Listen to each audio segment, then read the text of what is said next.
سے قربانی کریں۔ اگر اللہ رب العزت نے ان کو گنجائش دی ہے جہاں وہ اپنی طرف سے قربانی کریں تو ان کے لیے بڑا مستحسن عمل ہے کہ وہ اپنے ان عزیز و اقربا کی جانب سے بھی قربانی کر سکتے ہیں جو دنیا سے رخصت ہو چکے ہیں، یعنی میت کی جانب سے قربانی کرنا نہ صرف جائز ہے بلکہ بہت بہتر ہے۔ کچھ لوگ اس چیز کا انکار کرتے ہیں، جو انکار کرتے ہیں ان کا اپنا عمل، لیکن احادیث سے یہ بات ثابت ہوتی ہے کہ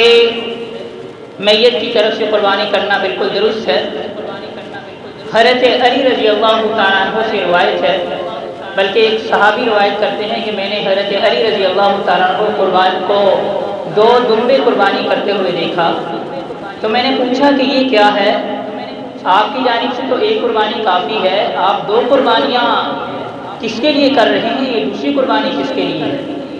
تو حضرت علی رضی اللہ تعالیٰ عنہ نے فرمایا، نبی اکرم صلی اللہ علیہ وسلم نے حدیث کے جو الفاظ ہیں ان اوصانی، مجھے یہ وصیت فرمائی تھی۔ وصیت وہ نصیحت ہوا کرتی ہے، وہ بات ہوا کرتی ہے کہ جس کے اوپر مرنے کے بعد عمل کرنا ہوتا ہے۔ تو آپ صلی اللہ علیہ وسلم نے حضرت علی رضی اللہ تعالیٰ عنہ فرماتے ہیں مجھے یہ وصیت فرمائی تھی کہ اے علی میری طرف سے بھی قربانی کرنا۔ تو اب ہر سال جو ہے ایک قربانی میں اپنی طرف سے کرتا ہوں اور ایک قربانی آپ صلی اللہ علیہ وسلم کی طرف سے کرتا ہوں۔ پھر ایک اور دوسری حدیث ہے کہ آپ صلی اللہ علیہ وسلم نے ذبح بکبشین املحین قرنین 2 دمبوں کی قربانی کی، ایک دمبا اپنی جانب سے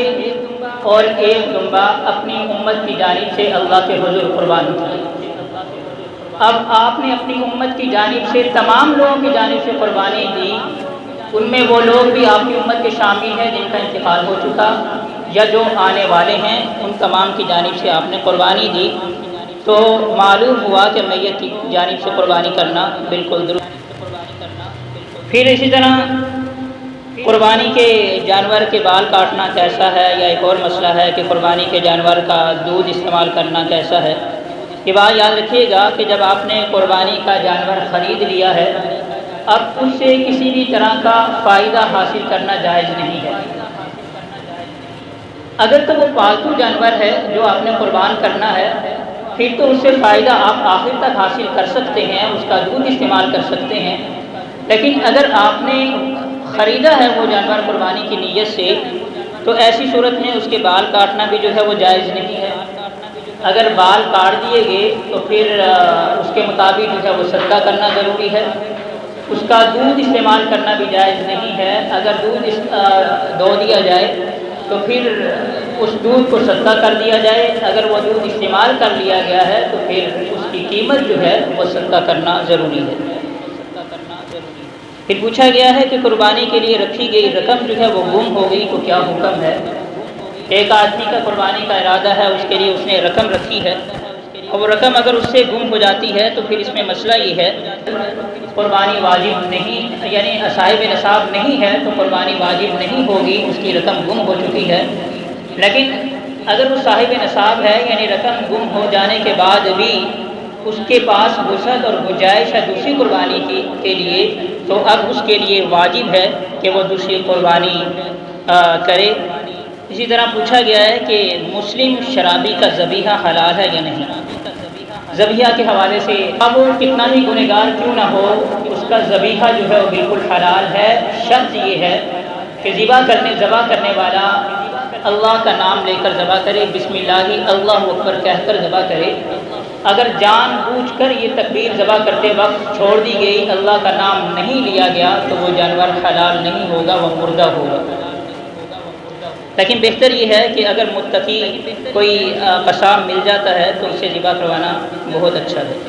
پھر ایک سوال یہ بھی ہے کیا ہم اپنے نام کی قربانی کرنے کے بجائے آپ صلی اللہ علیہ وسلم کے نام کی قربانی کر سکتے ہیں؟ ہماری استطاعت ایک قربانی کی ہے، ہم چاہتے ہیں کہ آپ صلی اللہ علیہ وسلم کے نام کی قربانی کریں۔ جیسے ابھی پہلے میں نے ذکر کیا کہ جس کے اوپر قربانی واجب ہے اس کے لیے ضروری ہے کہ پہلے اپنی جانب سے قربانی کرے، پھر اگر مزید اس کے پاس وسعت ہے تو جس مرضی کی جانب سے قربانی کرے، آپ صلی اللہ علیہ وسلم کی جانب سے قربانی کرے، بہت اچھا ہے۔ ورنہ تو نیت کر لے کہ اللہ اگر تم نے مجھے توفیق دی، مجھے استطاعت دی، تو میں ضرور آئندہ سال جو ہے وہ آپ صلی اللہ علیہ وسلم کی طرف سے بھی قربانی کروں گا۔ اسی طرح خصی جانوروں کی قربانی کے حوالے سے کچھ لوگ بولتے ہیں جائز ہے یا نہیں ہے، کچھ لوگ کچھ مقبہ فکر ایسے ہیں جن کے نزدیک جائز نہیں ہے، لیکن ہمارے نزدیک جو ہے وہ خصی جانوروں کی قربانی نہ صرف جائز ہے بلکہ مستحسن ہے، افضل ہے، کیونکہ معیار دلائل کا ہماری دلائل ہے قرآن اور حدیث ہے۔ صحیح حدیث ہے نبی اکرم صلی اللہ علیہ وسلم کی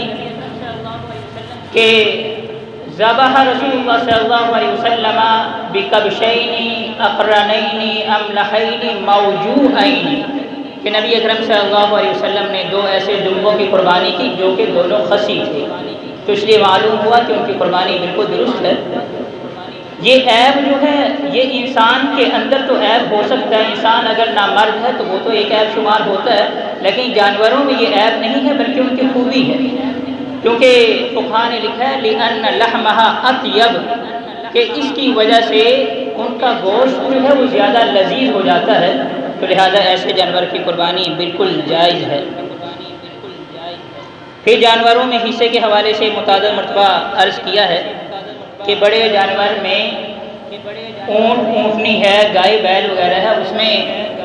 7 حصے جو ہیں زیادہ سے زیادہ 7 حصے ہو سکتے ہیں، 8واں حصہ نہیں ہو سکتا۔ یہاں ان مسائل میں ایک مسئلہ یہ بھی پوچھا گیا کہ ہم نے قربانی کی اور ہمیں خیال نہیں رہا، لیکن جس وقت گوشت کی تقسیم ہم کرنے لگے تو پتہ چلا کہ ہم تو 8 لوگ ہیں، ہم حصے دار تو 8 ہیں، تو کیا ہماری قربانی صحیح ہوئی یا نہیں؟ تو یاد رکھیے گا کہ اگر ایک بڑے جانور میں 7 سے زائد حصے دار شامل ہو جائیں تو کسی ایک کی قربانی بھی درست نہیں ہوگی۔ زیادہ سے زیادہ 7 شرکاء ہو سکتے ہیں، زیادہ سے زیادہ، اور پورا بڑا جانور کسی ایک کی جانب سے بھی قربان ہو سکتا ہے، 2، 4، 5، 6 کی جانب سے بھی، لیکن زیادہ سے زیادہ جو حد ہے وہ 7 کی ہے۔ اور چھوٹا جو جانور ہے وہ صرف اس کا ایک ہی حصہ ہوگا، اس میں کوئی دوسرا حصہ جو ہے نہ قربانی کا نہ عقیقے کا کوئی بھی حصہ نہیں ہو سکتا۔ پھر پوچھا گیا کہ قربانی کے لیے خرید شدہ جانور میں عیب پیدا ہو جائے تو کیا حکم ہے؟ یہ بات یاد رکھیے گا، اگر کسی نے جانور قربانی کا خریدا قربانی کی نیت سے اور وہ جانور گم ہو جاتا ہے، ہلاک ہو جاتا ہے، یا اس میں کوئی عیب پیدا ہو جاتا ہے، ایسا عیب کہ جو قربانی کے لیے مانع ہے، جیسے اس کی ٹانگ ٹوٹ گئی، اس کی دم کٹ گئی، اس کے کان 1/3 سے زیادہ کٹ گئے، یا وہ بالکل ہی اندھا ہو گیا، تو ایسی صورت میں جو ہے اگر تو وہ غریب ہے یعنی صاحب نصاب نہیں تھا لیکن ثواب کی خاطر وہ قربانی کرنا چاہ رہا تھا، تو اب اس کے لیے یہ جائز ہے کہ وہ اسی عیب دار جانور کو ہی قربان کرے، لیکن اگر وہ صاحب نصاب ہے تو پھر اس کے لیے ضروری ہے کہ وہ دوسرا جانور خریدے اور دوسرے صحیح